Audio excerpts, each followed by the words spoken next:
My true story from Tennessee. I came home early from vacation. My suitcase was outside, and my son's note said, "Sorry, Mom, we need the space. I slept in my car that night." By morning, they were the ones outside. "Elderly trash. We're tossing you out tonight." Derek's voice exploded in the hallway like a firecracker, raw and blistering. His eyes burned with a rage I had never seen on his face before, not even as a teenager when he slammed doors and screamed about curfews. He reached forward and yanked my backpack from my shoulders so hard that my arm jerked back with it. The zipper snapped. Something fell out. An old scarf, I think, but I was too stunned to move. "Find somewhere else to sleep," Kelly added with an icy calm, arms crossed over her chest. "Under a bridge in your car? I do not care. Just do not make this our problem anymore." Her voice held no hesitation, no quiver, no shame. It was smooth and calculated, like she had rehearsed it in the mirror. She stood there barefoot, her perfectly manicured toes curling slightly against the hardwood floor, as if she were disgusted to be standing near me. I did not reply. I could not. My mouth had gone dry, and my heart was beating too loud for words. I bent down, picked up the scarf without looking at either of them, and wheeled my suitcase to the front door. It wobbled and tilted, the plastic wheel catching on the edge of the rug like it always did. I had bought that suitcase 23 years ago for my honeymoon with their father. Now it was dragging behind me like a wounded limb. Outside, the stars were sharp, brittle things, unmoving and cold. The porch light flickered above me, casting a sickly yellow hue over the steps. I paused just once to look back at the house that had once been filled with bedtime stories, Sunday roasts, and piano practice. The windows were dark. The home I built was no longer mine. I walked to my old Buick, the one they said was too ugly to park in the driveway. It smelled like forgotten paper and peppermint oil. I folded myself into the front seat and pulled a blanket from the back. It was thin, the kind I kept for roadside emergencies. I wrapped it around my shoulders, but it did nothing for the chill that had settled in my chest. I slept in the car that night, alone and shaking, with the engine off and the air bitter. I had raised them, and now they had exiled me like an intruder. But I made no sound. Even in the silence, I would not give them the satisfaction of hearing me break. The morning came quietly, as if ashamed of what it had to reveal. The sky was still gray when I opened my eyes. My back ached. My knees had stiffened into knots. I looked up and saw a garbage truck idling in front of the house. Its engine growled low, steady. Then I saw them, Derek and Kelly, hauling my things from the garage and dragging them toward the curb. The garage door was wide open, like a mouth unhinged. Inside, I could see piles of my belongings stacked like forgotten trash. I stepped out of the car slowly, trying to make sense of the scene. My wedding dress, sealed in plastic, yellowed with age, was in a heap next to a cracked lamp. The photo albums, the kind you cannot replace, were in a cardboard box that had gotten wet. One of them slipped, spilling pictures onto the concrete. Derek at 4 holding a frog. Leah asleep on my chest in the hospital. Me in the garden, smiling beside their father. "Hey!" I shouted. It was the first word I had spoken in nearly 12 hours. My voice cracked like thin ice. Kelly turned and saw me walking toward her. She rolled her eyes and hurled a pillow at my feet. "We have been more than kind. You should be grateful we did not just dump it all at the landfill." Her tone was theatrical, righteous even. She picked up a small trash bag, one of the ones from the bathroom, and opened it. "Here, take this too." She stepped forward and dumped the contents over me. Toilet paper wrappers, makeup wipes, old receipts, some cigarette butts, and crumbs from Derek's late-night snacking fluttered down like ashes. I stood still, not flinching, not blinking. "Get out of our lives already," Kelly barked. "No one wants to look at you." Her words sliced deeper than the winter air. Derek, who had been silent, finally spoke. "You stink like an old shoe. You know that? Even the dog avoids you." He snorted a laugh, tossed a broken toaster into the pile, and then added with venom, "Why don't you call Leah?" "Oh, that's right. She ran away just like Dad did, left you to rot." That one hurt, not because it was true, but because he wanted it to be, because he needed it to be. I said nothing. I bent down and started picking up the photographs one by one. My knees cracked as I crouched, but I kept going. I found a picture of Leah in her graduation gown, her face flushed with pride. Another of Derek as a baby, asleep in the bassinet I had sewn myself. The corners were frayed, the memories still intact. I kept my eyes on the ground. I did not let them see my face. My hands were shaking, but not from the cold anymore. Something inside me had shifted. Not snapped, but realigned. I remembered how many nights I had held Derek through fevers, how I had fought the school board to keep Leah in her art program, how I had eaten less just so they could have seconds. All of it. Every small and quiet sacrifice I had made, like breathing. They thought they could throw me away. They thought their cruelty would silence me. But they had forgotten one thing. I remember everything. I placed the photos into my suitcase one by one carefully. I tucked the scarf over them like a shroud. Then I picked up a cracked mug, my favorite one, the one with "World's Best Mom" in faded letters, and held it in my palm. It was chipped now, the handle broken, but I would not leave it behind. I looked up at them, not with anger, but with something far more dangerous. Clarity. I zipped up the suitcase. The sound echoed down the driveway, louder than any scream. This was not the end. This was the beginning. I stood in the middle of the driveway, the morning chill brushing against my skin like ice needles. My suitcase sat at my feet, half-zipped, with fragments of a life they tried to erase still inside. I looked up at the house I once owned, once ruled, once prayed over. It no longer felt like mine, but the deed still bore my name. I pulled out my phone with a steadiness that surprised even me. The screen glowed against the early gray. I opened my contact list and pressed a name I had not used in months. William Morales, attorney at law. He answered on the third ring. Mrs. Caldwell. I did not waste time. William, I need to lock down the trust, effective immediately. There was a pause. Are you okay? No, I said, but I will be. I need the trust reactivated and any further access by Derek or Kelly blocked. They threw me out of my own house this morning. The assets are at risk. He inhaled sharply. Understood. I'll get on it right away.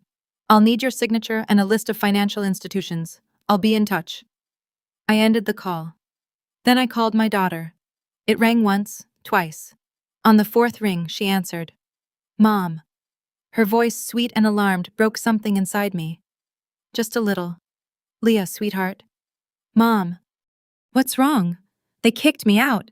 Derek and Kelly. They put my things outside and dumped trash on me. I slept in the car. Silence. Then I heard it. A breath caught. Not quite a sob. I'm coming home, she said as soon as I can get a flight. No, I said gently. Do not rush. Just tell me what I can use. What can help me fight this? Leah paused, thinking. The security cameras, she said finally. The ones Derek and I installed last year. You remember after you slipped on the back steps? The system backs up to cloud storage. I still have access. I will give you the permission. I blinked. I had forgotten all about them. There should be footage of everything, she added. The shouting, them dumping your things, the threats. Use it. Mom, do not let them erase you. When the call ended, I stood straighter. For the first time in years, I felt something unfamiliar stir in my chest. Resolve. I went to the community library 2 towns over. Derek had blocked my Wi-Fi at home months ago, saying it interfered with their network. At the library, I accessed the camera system using the login Leah had texted me. There they were, clear recordings. Kelly throwing a bag of trash over me. Derek grabbing my arm and calling me names I would not repeat. My voice quiet, my posture still, my pain visible. I downloaded them all. Then I started a new folder on my desktop. Evidence. Each night I made tea. Jasmine or chamomile, whatever kept my nerves from unraveling. I read through the original trust documents my husband had signed before he passed. Derek had manipulated my grief back then, saying he would handle it all. I nodded, too numb to understand what I was giving away. Now I studied every word like it was scripture. I took notes. I highlighted terms. Irrevocable breach, elder abuse, power of attorney. During the day I exercised lightly, walk around the block, stretching to keep my joints from locking. I was not preparing for revenge. I was preparing for court. One afternoon, while sorting through my medical statements, I found something strange, a bill for a life insurance policy I had never signed. It listed Kelly as the beneficiary. The policy had been opened 6 months ago with forged documents. Camille, the local insurance rep, was listed on the file. I remembered her bright smile, loud voice. I called her. Hi, Camille. This is Mrs. Caldwell. I need to ask you about a policy under my name, one I never authorized. There was silence, then a nervous laugh. Oh, I thought Derek. Derek what? I asked, my tone quiet but firm. Camille stammered. He said you were forgetful, that he had to manage things. I thanked her and hung up.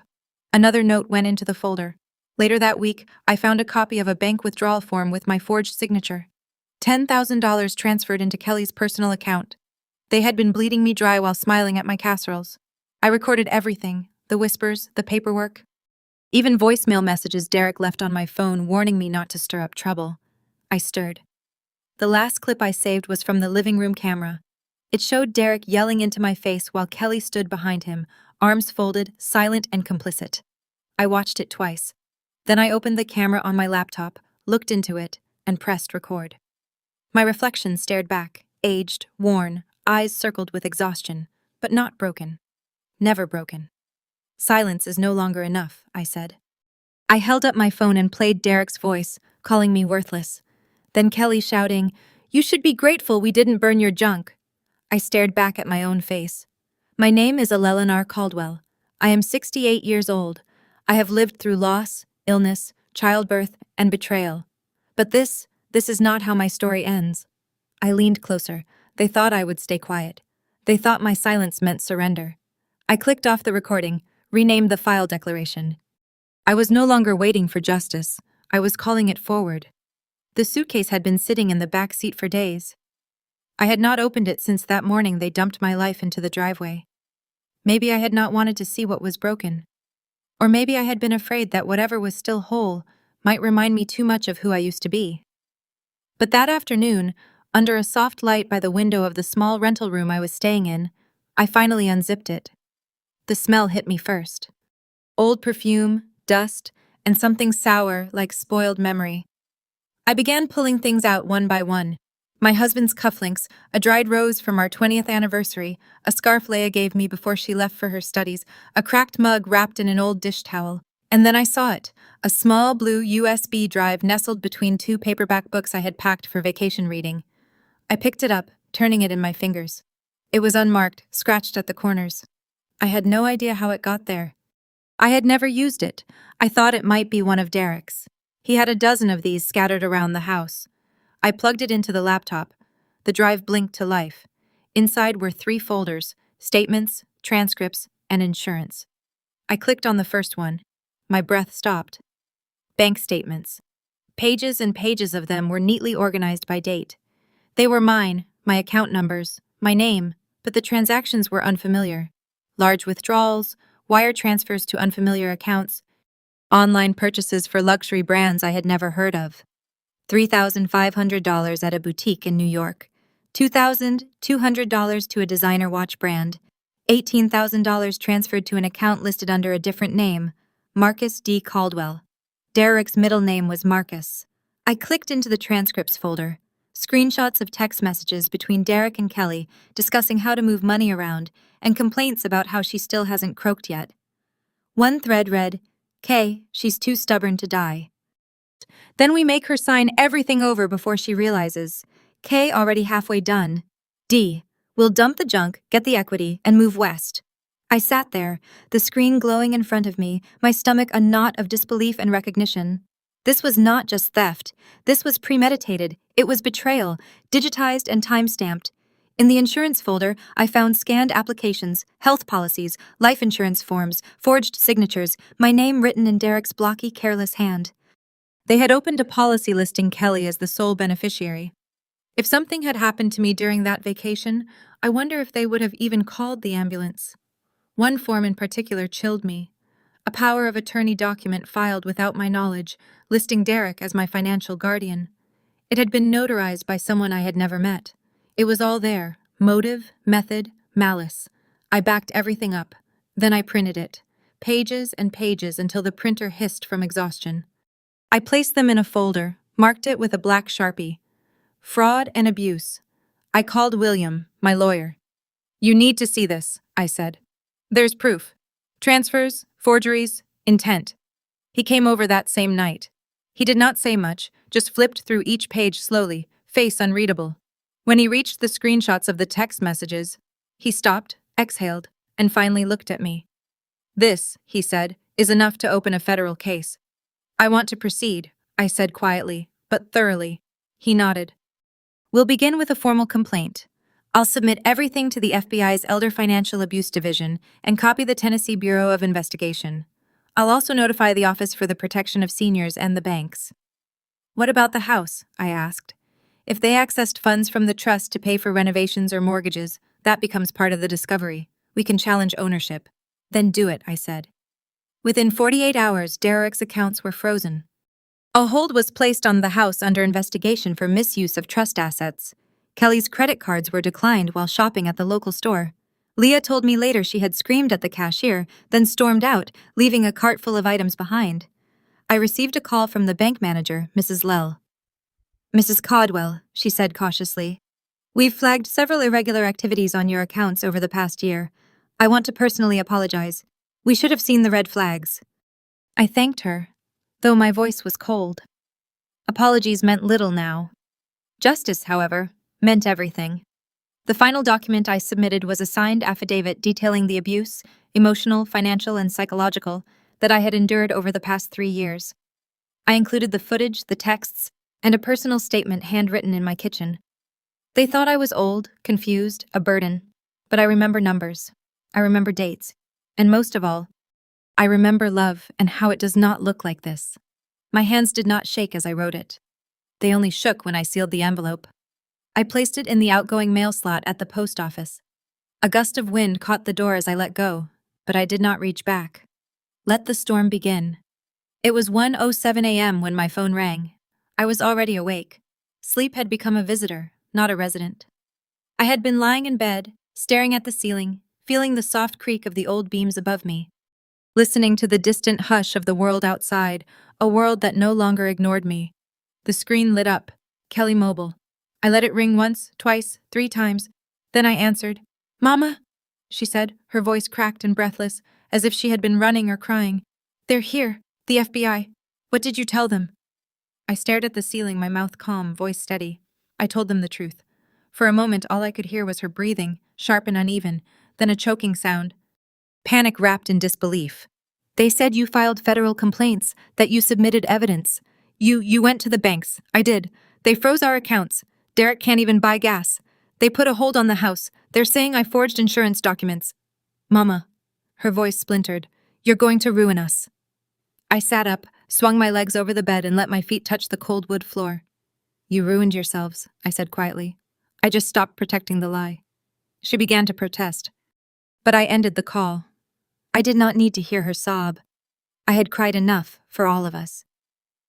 The next day, the official letter arrived, an envelope bearing the seal of the Department of Justice. Inside, confirmation that the federal investigation was underway. Derek had been served with a subpoena to produce all financial documents related to my accounts, the trust, and any transfers made in the last 3 years. A separate inquiry had opened under the Elder Abuse Prevention and Prosecution Act. The evidence I had submitted, USB contents, security footage, forged documents, was now in the hands of people who had authority far beyond the reach of Derek's arrogance. I learned through my lawyer that Derek had been called into a preliminary hearing.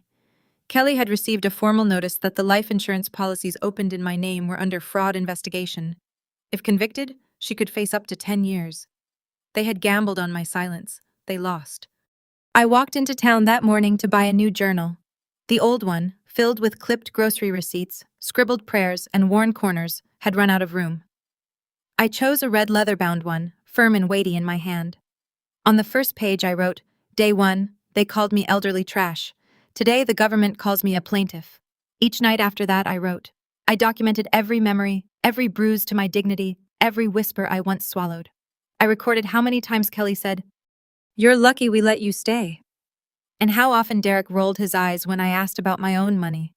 I recounted the time they unplugged my oxygen machine because it made the room stuffy. How I would hear them through the thin walls, mocking my slippers, laughing at how I made tea like it was a sacred ritual. I wrote it all down, not because I wanted revenge, but because I needed witnesses, even if only the page would listen. One night I heard from Leah. Mom, she said, I saw the news. Local station. They're reporting elder fraud charges filed in Memphis. They didn't name you, but the timeline, it matches. It's happening. I told her, I'm proud of you. I'm proud of you. I did not cry. I smiled. She offered to come stay with me just for a week, maybe 2. I told her I'd love that. That Sunday, a man in a gray suit knocked on my door. He was from the Elder Financial Protection Network. They were launching a regional awareness campaign and asked if I would be willing to speak to share my story. Why me? I asked. Because you fought back, he said. Most don't.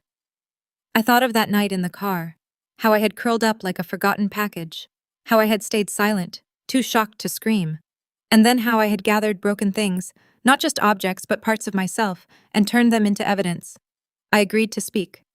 That evening I wrote in my journal. Day 12. The woman they thought was weak just became a key witness. I began preparing my notes, not just the legal details, but the emotional ones. I wrote down how betrayal sounds when it comes from the mouth of your own child, how a house does not feel like home when you are made to tiptoe in it, how silence can be both survival and slow death. When I stood on the church podium the following week, I did not tremble. I looked out at the pews full of gray hair canes clasped hands and said, My son told me I was nothing. The government says I am someone again, but I didn't do this alone. I did it because I remembered who I was before they made me forget. When I finished, no one clapped. Not because they disagreed, but because the silence in that room was heavier than any applause. It was reverence. It was recognition. They understood. Back home that night, I brewed chamomile tea. The steam curled gently like an old friend. I opened my journal and wrote one final line before bed. Justice does not shout. Sometimes it knocks at 1 a.m., and the liar is the one who answers in fear. And I finally slept without waking. It started with a single article. A local paper, the Tennessee Gazette, ran a story with the headline, Mother Abandoned by Son, but She Saved Herself. The reporter had found the case file through public record. He had traced the timeline, the asset freeze, the fraud investigation. He had spoken with neighbors, courthouse clerks, and even the bank. But most of all, he had watched the footage, the security videos I had handed over, where Derek threw my suitcase, where Kelly dumped trash on me, where I stood still as stone. He did not name me fully. He called me Mrs. C. He used terms like elder neglect, domestic fraud, and silent strength. But everyone in town knew who it was. My phone rang constantly the day it came out. Old friends from church, women I had not spoken to in years. One man I had taught Sunday school with decades ago. All of them saying the same thing in different ways. We saw, we believe you. We are sorry. That afternoon, Reverend Alden called from the local Baptist church. He asked if I would come speak at their next Wednesday gathering. It was a monthly series called Voices of the Valley, usually reserved for missionaries, doctors, and the occasional author. He said, We want people to hear what silence looks like and what happens when it ends. I was hesitant. I was not a speaker. I was a woman who had spent most of her life making other people comfortable, but something inside me said yes. The night of the event, the pews were packed. I wore a soft blue cardigan, the one Leah had mailed me last Christmas. As I stepped to the pulpit, I felt a strange calm. Not performance, not fear, just truth, heavy and waiting. I looked at the rows of eyes, many kind, some stunned, and began. I was called elderly trash by the boy I raised. I was thrown out of my home by the woman I once considered a daughter. They said I had no place, that I was a burden. I paused, but I remembered who I was before they forgot. And when the law asked for proof, I had it. I spoke for 20 minutes. I did not read from notes. I told the story plainly, what they did, how I slept in the car, how I found the USB, how I built a case brick by brick from the fragments they thought I would throw away. When I finished, there was silence. Not uncomfortable silence, deep silence. Then a single clap, then another, then a wave. Afterward, people lined up to speak with me. A woman hugged me, whispering, My daughter treats me the same. I thought I was alone. An older man in a worn veteran's cap looked me straight in the eye and said, My son had me sign over my house while I was in the hospital. Thank you for standing up. A teenage girl said, My grandma raised me. If anyone ever did that to her, I'd want her to fight like you did. But the one that stayed with me most was a man in his 70s who waited until everyone else had left. He approached slowly, limping, eyes glassy. I had to sleep in my shed for 2 weeks last year, he said. My son said he needed my room for his office. Told me I could be out back if I needed space. I still haven't told anyone that until now. He shook my hand. It was calloused, strong, but trembling. You gave me permission to be angry, he said. I nodded. Anger is not wrong. Silence is, when it lets abuse grow. That night, as I walked back to the small house Leia and I now shared, the air felt softer, the stars kinder. Inside, she had lit a candle and left out 2 mugs of tea. I sat down, let the warmth bleed into my hands, and opened my journal. Day 30. I spoke, they listened, but most of all, they remembered. And some of them found their voice, too. Justice had not come in a storm. It had come in layers, in documents, in hearings, in a voice that finally refused to tremble. I did not scream. I did not throw plates or curse names. I simply told the truth, and the truth, when spoken clearly, cannot be ignored. The new house was smaller, just 2 bedrooms and a sunroom, but it felt wider than the one they pushed me out of. It sat on the edge of town, near a stretch of woods where cardinals nested and a modest garden patch that had once been overrun with weeds. Now it was mine. Ours Leia helped me turn the soil. She taught me how to compost banana peels and eggshells, and I showed her how to string beans along the wooden trellis like my mother once did. We planted rosemary, lavender, tomatoes. By week 3, tiny green sprouts had started to nudge through the dirt like shy children. In the mornings, I made scones while she read emails. We took turns sweeping the porch and feeding the cat that had adopted us without asking permission. I named him Henry. There were no shouts in this house. No slammed doors. No footsteps that made you hold your breath. Only the quiet hum of the oven, the rustle of leaves brushing the windows, and Leah's occasional laughter drifting down the hallway like music. Sometimes I woke in the middle of the night, heart pounding, the echo of Derek's voice still ricocheting through my mind. But then I would hear Henry's soft purring or see the nightlight we had plugged in for comfort, and I would remember. This house was built on kindness, not ownership. Leah had made sure of that. She insisted the deed be in my name alone, with a clause stating, I could not be evicted, not even by her. I had laughed at the absurdity, but she had looked me in the eyes and said, No more loopholes, Mom, not again. I cried then, the kind of cry you only let out when you are safe enough to fall apart. And yet, healing does not always arrive gently. Sometimes it wears a familiar face. It was a Thursday afternoon when I saw him. I was weeding the herb bed when a car I recognized slowed to a stop in front of the house. It was Derek's, his silver sedan that still bore a dent from when he hit a mailbox last winter. He stepped out slowly. He had lost weight. His face was pale, shoulders hunched. The usual arrogance was gone, replaced with something harder to name. He walked up the path without looking me in the eye. Mom, he said, barely above a whisper. I said nothing. He stood there shuffling his feet, hands clenched and unclenched at his sides.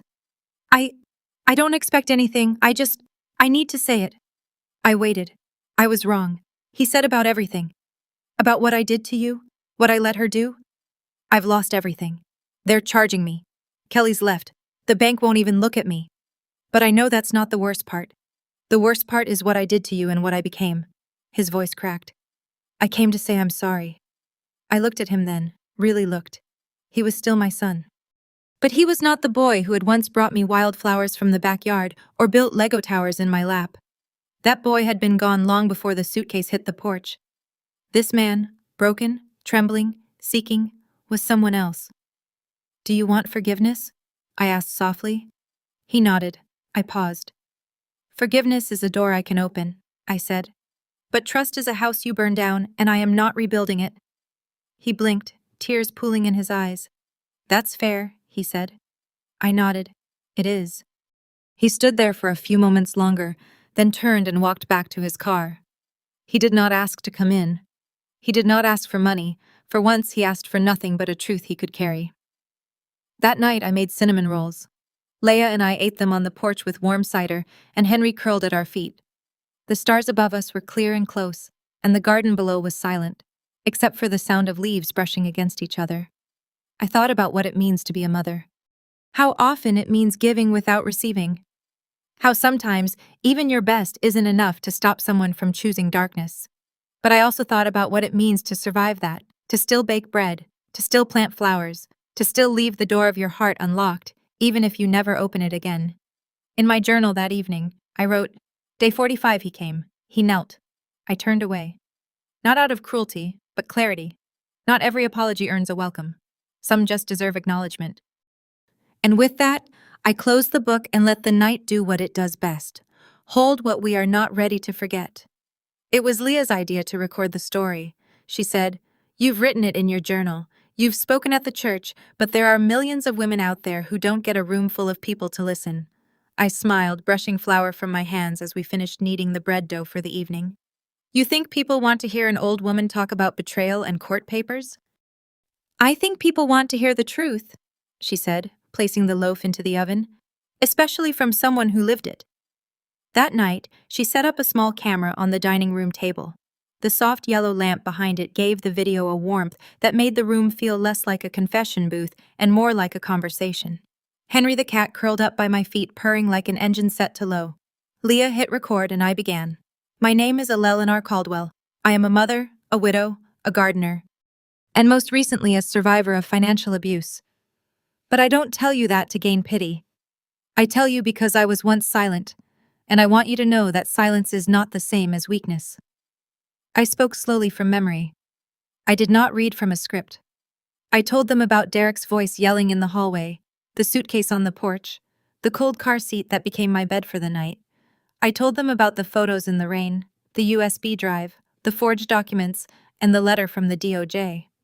I told them about my quiet mornings with tea, my determination to learn the law, and the sound of justice knocking on a door that used to be mine. But I also spoke of healing, of rosemary sprouting by the back fence, of laughter returning to the kitchen, of Leah who never forgot me, even when I forgot how to fight for myself. I spoke for 34 minutes. When I finished, Leah wiped her eyes. She clicked upload and titled the video, "A True Story About This Grandma." I slept in my car.